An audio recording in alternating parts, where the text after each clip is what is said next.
my teeth. I've been woke for 45 minutes. Rapper Lee Rai went from millions of dollars to blowing it all on drugs, and when his goofy ass went broke, he resorted to doing the unthinkable, which landed him in jail facing 50 years. But news recently broke that he was going through it in jail because of his status, and the guards won't let him in PC. Let me break down the whole story for y'all, so stick around because you're not gonna want to miss this. See, Lee Rai's story ain't just another rapper gone wrong tale. This is about a young man from one of the most dangerous neighborhoods in America who got a golden ticket out, only to throw it all away for the streets that raised him. Lee Rai, born and raised in one of the grittiest parts of the city where survival is a daily struggle. We're talking about a place where the poverty rate sits at over 40%, where gunshots are as common as car horns, and where most young men either end up dead or in prison before they hit 25. Growing up, Lee Rai was just another kid trying to navigate these dangerous streets. His family struggled financially. His mother worked multiple jobs just to keep the lights on, and his father was in and out of prison for various charges. Like many young men in his situation, he was drawn to the fast money that came with street life. The corner boys with their flashy cars and jewelry represented success in a world where legitimate opportunities seemed non-existent. But what separated Lee Rai from his peers was his natural talent for music and his ability to tell stories through rap that resonated with people who lived similar experiences. He started freestyling at local cyphers, performing at underground venues, and building a reputation in Atlanta's competitive rap scene. His lyrics weren't just entertainment, they were testimonials of street life, poverty, and the constant struggle to survive in an environment that seemed designed to destroy young black men. Now, in the hood, we know that talent alone ain't enough. You need opportunity, and opportunity don't come knocking in the projects. You can be the most talented rapper in your neighborhood, but if you don't have connections, resources, or a way to get your music heard by the right people, you'll remain unknown forever. But Lee Rai's luck was about to change in a way that would alter his life forever. When Gucci Mane heard Lee Rai's music through a mutual connection in Atlanta's music scene, he knew he had found something special. But here's where the story gets deeper than just a simple record deal. See, Gucci Mane didn't just sign Lee Rai for a small advance like most new artists receive. We're talking about a deal worth $2.5 million. Life-changing money for a young man who had never seen more than a few $1,000s at one time. This wasn't just a record deal. This was a complete transformation of Lee Rai's entire existence and the existence of everyone around him. The real kicker, though, Lee Rai went from having nothing to having everything overnight. We're talking about going from sharing a one-bedroom apartment with multiple family members to buying a mansion in the suburbs. New cars, not just one, but multiple luxury vehicles. Jewelry worth more than most people's annual salaries. Designer clothes, expensive watches, and most importantly, respect in the streets that he had never experienced before. For someone who grew up struggling, who had worn the same pair of shoes until they fell apart, who had gone to bed hungry more nights than he cared to remember, this sudden wealth was intoxicating. But as we all know, money don't change you. It reveals who you really are. And what it revealed about Lee Rai was that he had never learned how to handle success or manage wealth responsibly. But yo, this is where the story gets more complicated than just rags to riches. See, Lee Rai started spending his money on drugs, not just using them, but buying them in bulk to get high with his whole friend group. We're talking about serious money being blown on pills, lean, Molly, and other substances that were slowly destroying his mind and his bank account. What started as recreational use quickly spiraled into a serious addiction that was affecting every aspect of his life. The drug culture in hip-hop is nothing new, but Lee Rai took it to another level. He wasn't just using drugs to cope with fame or pressure. He was using them to numb the trauma of his past and the overwhelming nature of his new reality. The transition from poverty to wealth can be just as traumatic as any other major life change, and without proper support systems or guidance, many people turn to substances to cope. Lee Rai fell into this exact trap. Instead of treating his music career like a business, he treated it like a lottery win. The money was flowing, the parties were endless, and the drugs were always available. His crew was living lavishly off his success, and Lee Rai was too generous and too high to realize he was being used. Friends who had never shown up when he was struggling were suddenly around all the time, and everyone had their hand out expecting to be taken care of. The drug use wasn't just recreational, it was becoming a serious addiction that was affecting his ability to create music, show up to studio sessions on time, and maintain the professional relationships that had gotten him signed in the first place. Studio engineers would complain about him showing up hours late, if at all. Producers would get frustrated with his inability to focus during recording sessions. Music videos would be delayed because he was too intoxicated to perform. Gucci Mane, being a businessman who had overcome his own struggles with addiction and legal troubles, could see the writing on the wall. He had invested serious money in Leroy's career, not just the initial signing bonus, but also money for studio time, music videos, promotion, and touring. When an artist becomes unreliable, it affects everyone's bottom line. The real tea that got everybody shook was when Gucci Mane made the decision to drop Leroy from his label. This wasn't a decision made lightly. Gucci Mane had invested serious money in Leroy's career and had genuine hopes for his success. But he saw that Leroy was too much of a crash out and didn't want him under his brand anymore. The liability was too great, and the return on investment was diminishing rapidly. Now this is where we got to address the real consequences of Leroy's choices. After getting dropped from the label, his buzz started dying almost immediately. The industry is unforgiving. Once you're labeled as unreliable, problematic, or a liability, opportunities dry up quickly. Radio stations stop playing your music, streaming platforms stop promoting your content, and other artists stop wanting to collaborate with you. Leroy found himself in a position where he had burned through most of his money, lost his record deal, and was watching his career crumble in real time. The mansion was foreclosed on, the cars were repossessed, and the jewelry was sold to pay debts. The friends who had been around when the money was flowing suddenly became scarce when the well ran dry.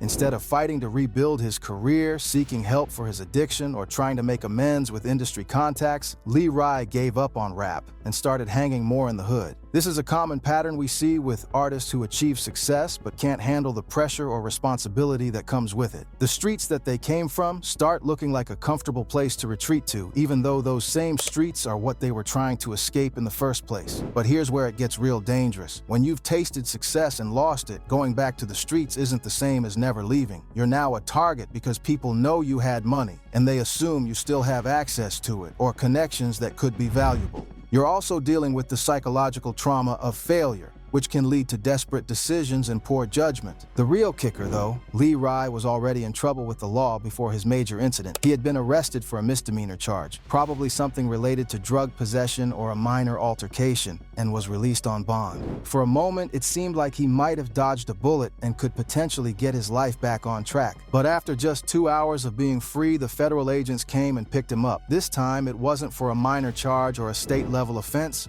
The feds don't get involved unless they have serious evidence of serious crimes. And when they come for you, they usually have an airtight case. Back home, last day in, first day out.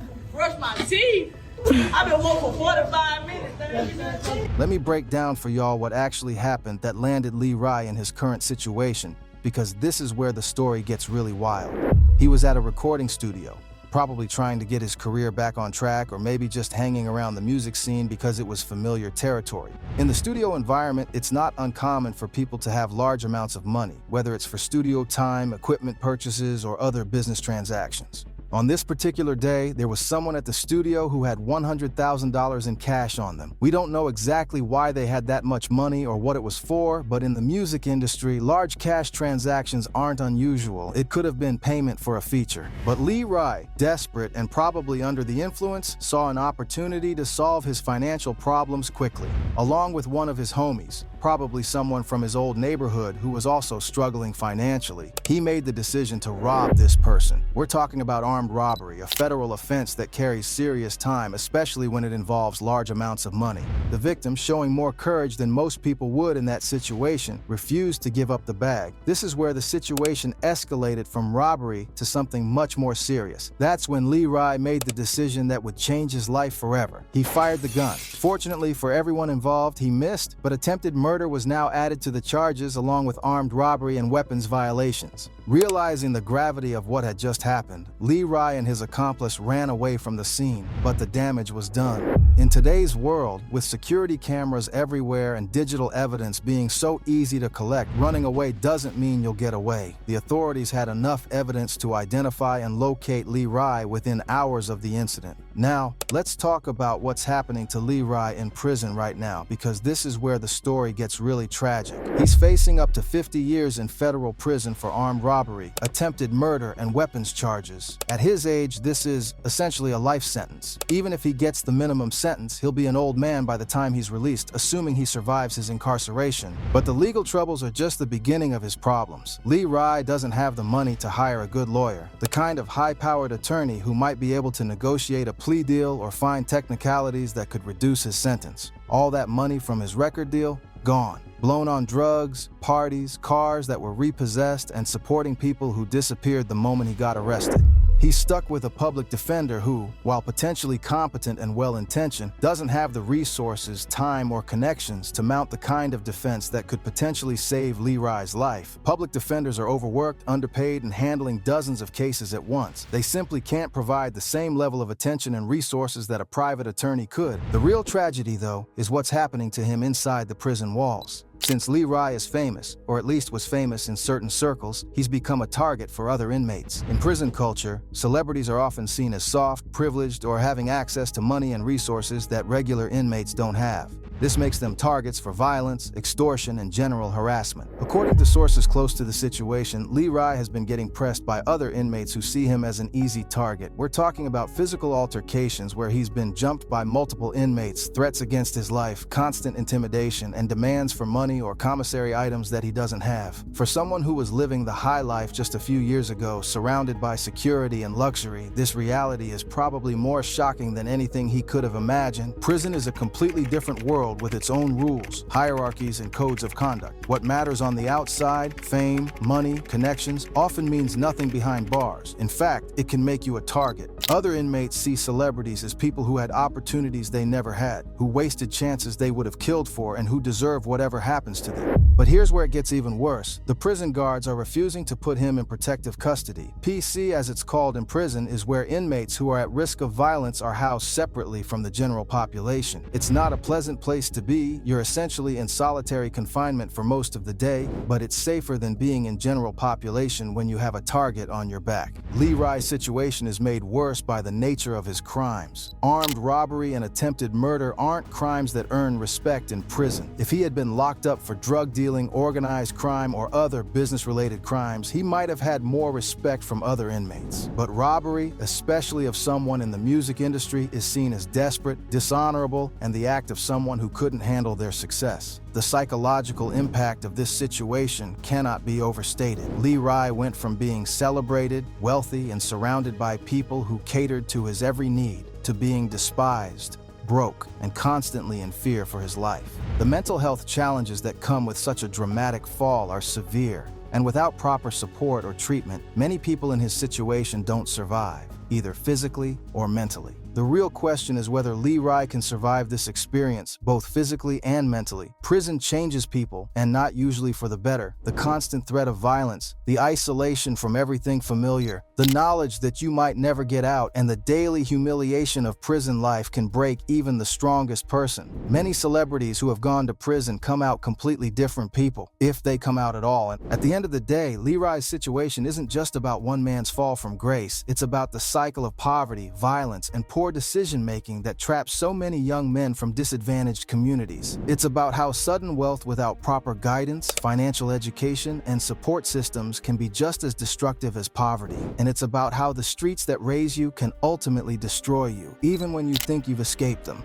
The real tragedy of Lee Rai's story is that it was entirely preventable. With proper guidance, financial education, addiction treatment, and support for the trauma that comes with sudden wealth and fame, he could have built a lasting career and escaped the cycle of violence that claimed so many of his peers. Instead, he's now facing the possibility of spending the rest of his life in prison, becoming another cautionary tale for other young artists who might be walking the same path. His story serves as a reminder that success without wisdom is temporary, that money without financial literacy is dangerous, and that fame without character is meaningless. The streets don't care about your bank account, your record deal, or your fame. They'll take everything from you if you let them, and sometimes even when you try to resist. The music industry, for all its glamour and opportunity, can be just as dangerous as the streets for young people who aren't prepared for its challenges. The sudden wealth, the access to drugs, the pressure to maintain an image, and the lack of genuine support systems can destroy talented individuals just as effectively as poverty and violence. Leroy's current situation in prison highlights another tragic aspect of the American justice system, how it treats people differently based on their resources and status. If he had the money for a top-tier legal team, he might have been able to negotiate a better plea deal or avoid some of the charges altogether. If he had connections and influence, he might have been able to get protective custody immediately. But without money or power, he's just another inmate in an overcrowded system that doesn't prioritize rehabilitation or safety. What are your thoughts on Leroy's situation and his future?